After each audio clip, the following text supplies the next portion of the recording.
ব্যবসা ক্ষেত্রের সঙ্গে চাকরি ক্ষেত্রের পার্থক্যটা এখানে হয়ে যাচ্ছে, যদি ভাগ্যাধিপতি ব্যবসা ক্ষেত্রের থেকে চাকরি ক্ষেত্রে মানে মীন রাশির সঙ্গে বেশি অ্যাটাচ হয়।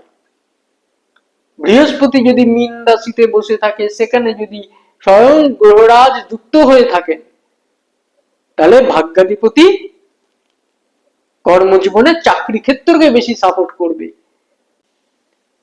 বুধ আর শনি মহারাজ যদি তুলা রাশিতে একসঙ্গে থাকে এবং বৃহস্পতি যদি মীন রাশিতে থাকে, অথবা মীন রাশির ওপর বৃহস্পতির ডাইরেক্ট দৃষ্টি পড়ে, তাহলে কিন্তু চাকরি জীবনেই তারা উন্নতি করতে পারবে। এরা কিন্তু ভ্যারাইটিস লাইনে চাকরি করতে পারবে, কোন পার্টিকুলার নির্দিষ্ট লাইনে কিন্তু চাকরি এদের জন্য বাধা ধরা নাও হতে পারে।